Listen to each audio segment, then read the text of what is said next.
In Indonesia, our national heroine Kartini was realized that women didn't have an equal opportunities to have the same educations. It because of they had to be complying with customs that restricted their freedoms. So she tried to fight and speak up about the importance of educations and injustice in our country.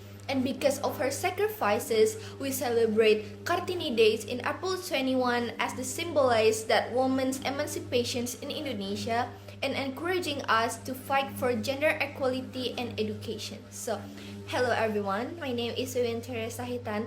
So today I will open our group presentations with topic Pancasila and gender equality. But first, we move into the definitions of gender equality. So, gender equality or gender equity can be interpreted as an ideal condition where women and men have first equal rights. It means that women and men have to receive the same treatment in terms of education, work, health, politics, and others. And then is fair treatment. So it also means that there is no room for discrimination based on gender. And then in this context, gender equality means that we have to be equal rights and equal positions entitled to fair treatment in various aspects of our life. So in the context of Pancasila, gender equality is really important because it reflects the fundamental of values embraced by Pancasila. So, where all individuals, regardless of genders, have equal worth and dignity. And in Pancasila, there is no room for gender discriminations because its principle affirms that all citizens have an equal rights for their fair treatments and also equal opportunities in our social life. And then we move to the next slide, which is talk about the characteristics of gender equality. And the first point we look at is equal opportunities. It also means that women and men have equal opportunities in education, employment, leaderships, and participations in society. This means that there is no discrimination, again, based on gender. And then the second point is burden sharing. It means that housework and childcare responsibilities are divided by equality between men and women. And we move to the third point, that is talk about equal pay and promotions. That is, men and women who do work of equal value receive the same pay and promotion opportunities. Next is balanced representations. It means that women and men are equally represented in leadership positions in government, corporations, and other organizations. And next is equal access to research. It also means that women and men have equal access to resources such as education, healthcare, and also finance. And the last point is freedom of violence.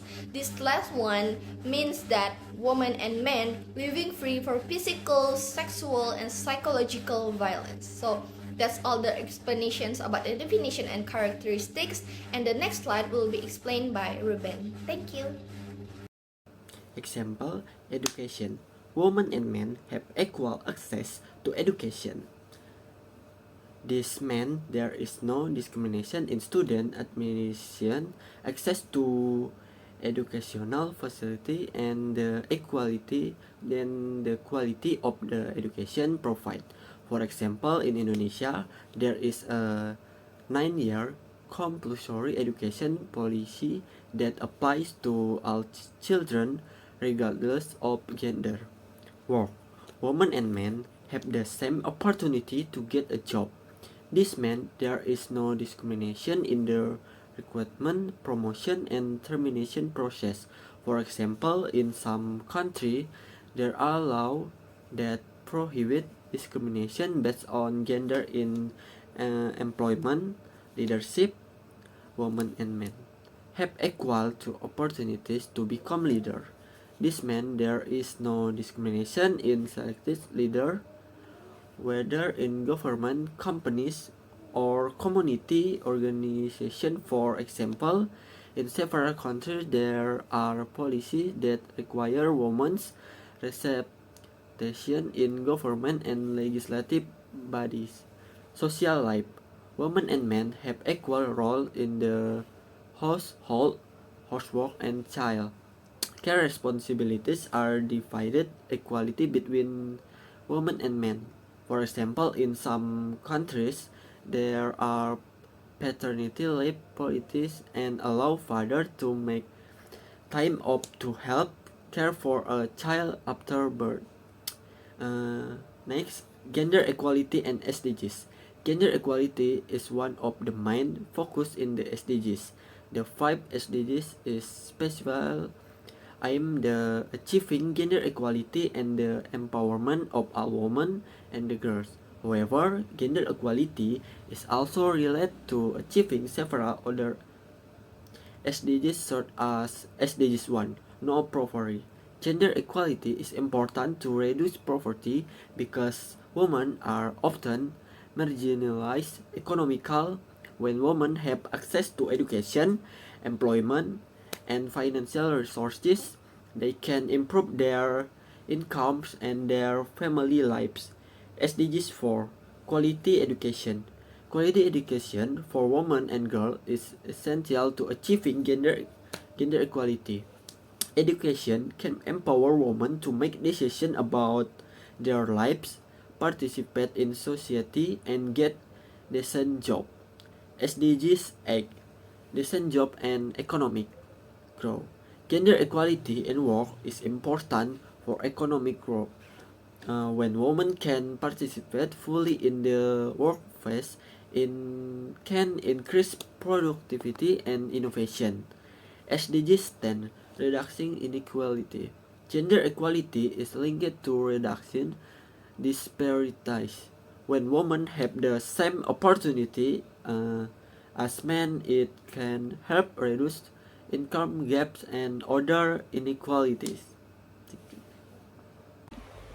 Next is the gender equality and the law. So gender equality and the law principle, it's aimed to ensuring fairness and equal treatment for people of all genders within society. And this concept involves around the idea that everyone, regardless of their gender identity, should have equal rights at opportunity and the protection under the law. And also, laws play important in upholding gender equality, and laws prohibiting gender-based discrimination in education, employment, leadership, and other area can help create a more equitable. Like for example, there are laws that guarantee equal access to education for women and men, and law prohibiting sexual harassment in the workplace, law that require company to provide maternity leave and paternity leave, and the law also regulates joint property ownership in marriage.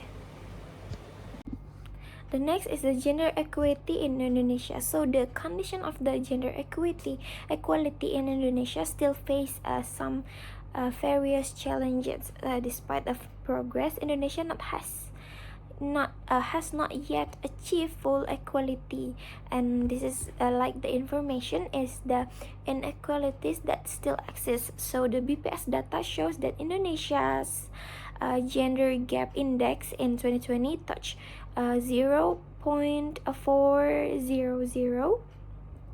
And next is the low ranking in ASEAN. So according to UNDP, Indonesia is ranked at 121 out 162 countries in terms of gender equality in 2021. And the next is the gaps in the various fields. So gender equality occurs that in the various fields such as education, health, economics, and political leadership. And the last one is the efforts met. So the Indonesia government has issued various policies and programs to improve gender equality. For example, the law on the elimination of domestic violence, or we usually call as KDRT, and the gender equality law. Okay, thank you Latifah Adila for explaining about gender equality law and gender equity in Indonesia. And now we're moving on to relationship between gender equity and Pancasila. The link between gender equity and the values of Pancasila as the foundation of the Indonesian state can be seen through several perspectives. And the first Pancasila is belief in God Almighty. These values teach us that all humans are created by God without distinction of gender. Gender equality reflects respect for the diversity of God's creation and appreciates that men and women have equal value before Him. The second Pancasila is fair and civilized humanity. Gender equality is part of the value of a just and civilized humanity. It emphasizes that the importance of respecting the dignity and human rights of every individual, including rights related to gender equality. And the third Pancasila is Indonesian unity. Gender equity reflects unity in diversity.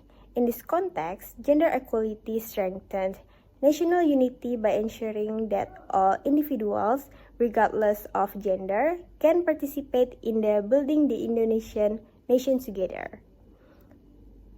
And the fifth Pancasila is social justice for all Indonesian people. This value emphasizes the importance of social justice for all Indonesian people regardless of ethnicity, religion, race, and gender. This means that all Indonesian citizens, both men and women, have the same rights to get fair treatment and equal opportunities in all aspects of life. And the next one is the case, and it will be explained by Indriani. Thank you. Okay, with me Indrani, so I will explain for you guys for a case. As you can see in our PPT, we had a case for this material. So before we discuss about this case, I will reading the case for you guys. So the case is in 2018, the case of a 14-year-old girl who was forcibly married by her parents in Lombok, Indonesia, gained attention from the media and the public. This case reflects weakness in the implementation of Pancasila values related to child protection and gender equality. Despite efforts by the government and non-governmental organizations to combat child marriage practice and promote gender equality, challenges remain significant, especially in remote and traditional areas. Guys, so earlier we saw cases related to gender equality and the children, and we have also analyzed and found a solution to this problem so that it does not happen again. The first thing in our opinion must be announcement. First, child protection. The government and relevant agencies must change legal protection for children, including rigorous efforts against child marriage practice. This aligns with Pancasila values that emphasizes the protection of all citizens, including children. And then second, education and public awareness. It is crucial to increase education and the public awareness about the children's rights and the negative consequence of a child marriage practice. This can be achieved through community-based education programs, school, and mass media. Pancasila values of fair and civilized humanity demand that all individuals, including children, be given the opportunity to live and develop decently. Third, strengthening regulation and law enforcement. Complement and strengthen regulation that support gender equality in the various fields such as education, health, economic, and political leadership, and ensure strict law enforcement against violation of gender equality. And the fourth, women's empowerment and men's participation. This is providing wider access to women in the field of education, training, and personal development, ensures men participate in household management and child care, building networks and communicate that support gender equality. And the last is use technology. That mean is like utilizing technology to increase access to utilizing technology to increase access to information and education about gender equality and awareness. and then utilizing technology to support remote environment. Hi guys, my name is Joan Perdita from Gender Equality Group. Conclusion: Gender equality means that women and men have equal rights, opportunities, and treatment in all aspects of life. The characteristics of gender equality include equal opportunities, fair burden sharing, equal pay and promotion, equal representation, equal access to resources, and freedom from violence. Examples of gender equality are in education, employment, leadership, and social life. Gender equality also has a relationship with SDGs. Gender equality is a major focus in SDGs, especially SDGs 5.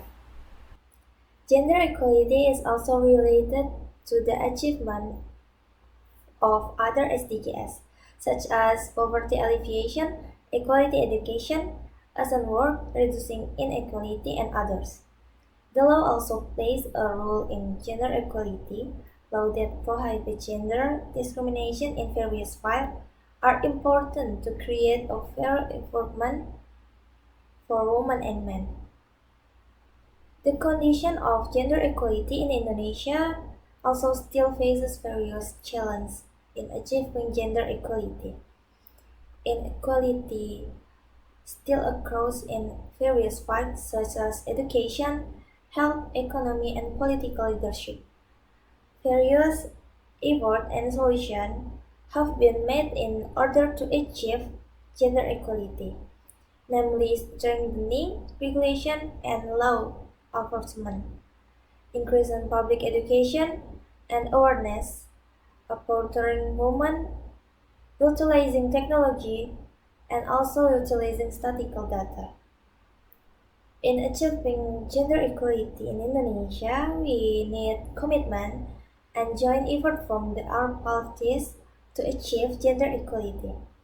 By implementing the right solution, it is hoped that Indonesia can achieve true gender equality and improve the welfare of all people. Achieving gender equality is a long process and requires commitment from all parties. By implementing the solution above, it is hoped that Indonesia can achieve true gender equality. Thank you.